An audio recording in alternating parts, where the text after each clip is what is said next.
Hello, it's me, Professor Turo. I'm back from my trip. Two quick things. One, I have a mustache now. I rather like it. I've been told that it compensates for me not having lips.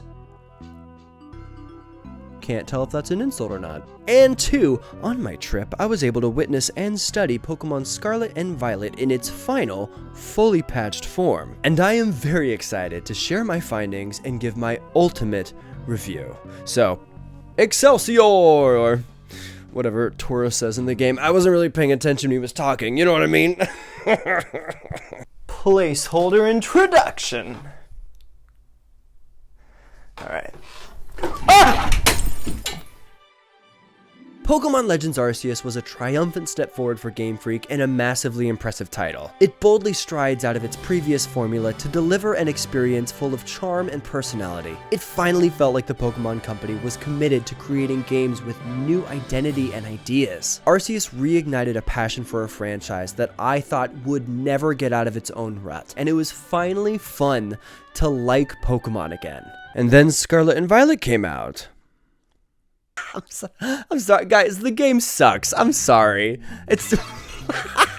Pokemon Scarlet and Violet is the 9th generation of the mainline Pokemon series. For the first time, Game Freak drops you into the Paldea region, a fully open map with seamless transitions between areas with big, broad spaces to catch Pokemon. The Pokemon look good and the atmosphere is very ambitious, but that sense of majesty runs out fast. Once you've played for a few hours, you'll learn that there's not much to do with this new freedom of exploration. The atmosphere is full of Pokemon, but it's lacking in detail. There's nothing to discover on the walls, there's nothing to learn from the caves. Even the NPCs are copy and pasted to these random little spots with no connection to the geography. Like here, where they put the same NPC not 30 feet away from each other. This game does not take advantage of the open world properly. Both of these frames have the same amount of visual information in them. The only difference is that one camera is fixed and the other is barely functional. Once you've battled all the Pokemon, there's nothing to explore, unless you like picking up items. My god, the items are so plentiful on the ground, I never had to visit a shop.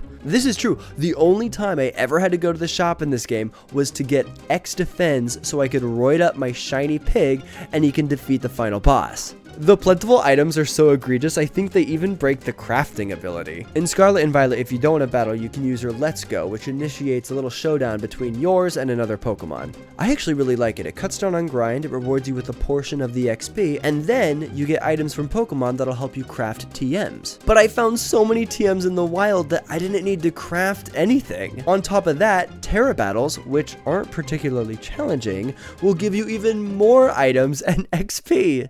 Games that apply crafting to their mechanics run the risk of destroying the pace and making the player feel like they wasted their time on something cheap. To be completely fair, I think it's a great concept. I just wish it was a little more fleshed out. In a game where characters have sewn together unique outfits from scratch and have built cars out of Pokemon, the fact that I can only burn CDs is kind of lame. But listen, I may not be able to design my own character, but the trade-off is that Game Freak has designed some of the coolest Pokemon ever in a Pokemon game. Fairy dogs, sad pigs, electric birds, sushi, mallet babies. Game Freak admittedly made some big swings, and it's incredible how many fit perfectly into the world. I fell head over heels for the majority of these mons, and catching and learning about them was an absolute delight. Come on, the Pokedex says that Serena and Quaquaval are rivals in dancing, and that is as gay as it is awesome, and I can't get enough of it. I think it's easy to hop on this trend to say like, Game Freak doesn't make Pokemon like they used to, and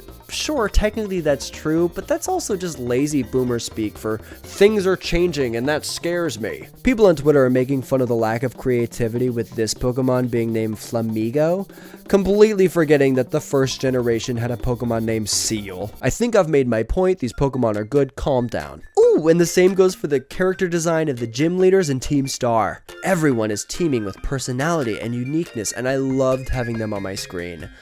That is, until they started speaking dialogue. Game Freak once again resorts to the worst kind of storytelling, where a character comes along to just dump expository information on you. Generally, when you've got a long-winded conversation between characters, you want to get the important information out first and let the flavor text follow behind. However, Game Freak hasn't really figured that out yet, and now is the time where we have our conversation about voiceover in Pokemon games. So this is Lano. She is a VTuber gym leader with no voiceover in the game. However, she does have a voice actress assigned to her for an animated marketing campaign before the game came out. Not only is it incredibly silly to read over-the-top dialogue that's clearly meant to be performed, but the gym test before her battle might be the most juvenile thing Pokemon has ever done. Without voiceover adding character or fun, this hide-and-seek game might as well just be another episode of Dora the Explorer. There's also a rapper in this game with no music, song, or voice attached, making it the second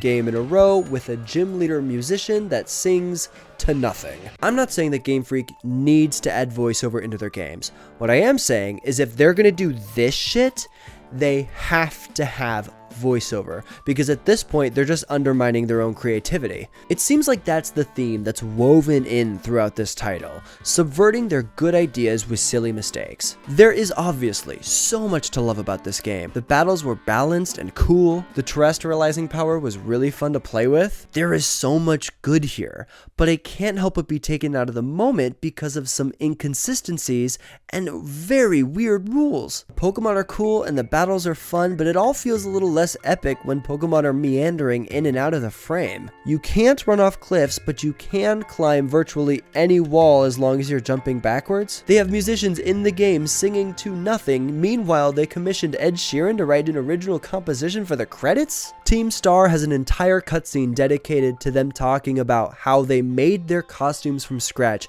Meanwhile, I can't change my shorts. Scarlet and Violet hit their stride when they find that mix between laid back and engaging. The problem is that there's so many elements that take you out of the moment and remind you that you're playing a video game that it's genuinely hard to be immersed. I think there's this massive portion of the fan base that just wants a chill game where they can turn their brain off and catch a few anime monsters.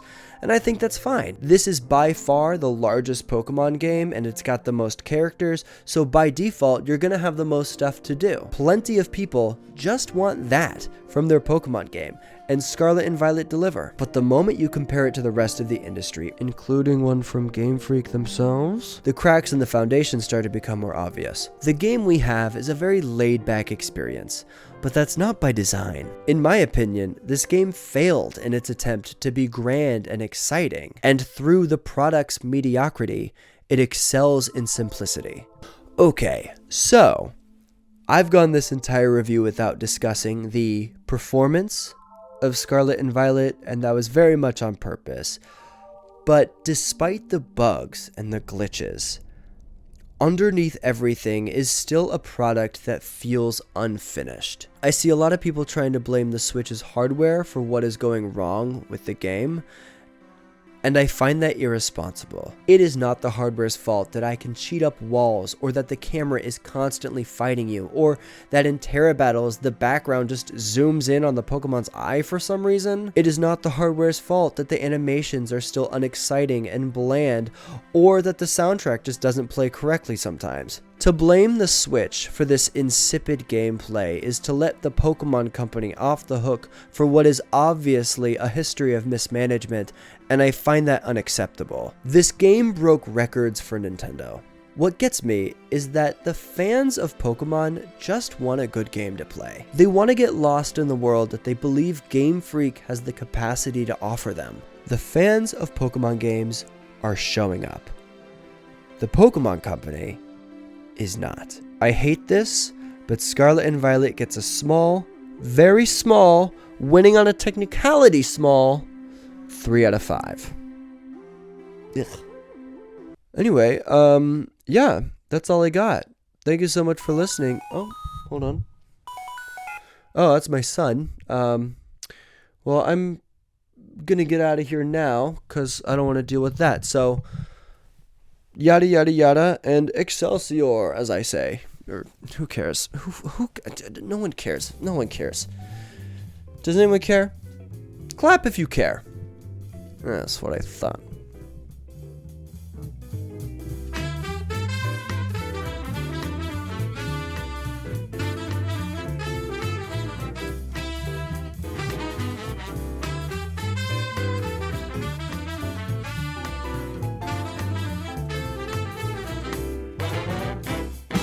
Do you like Pokemon?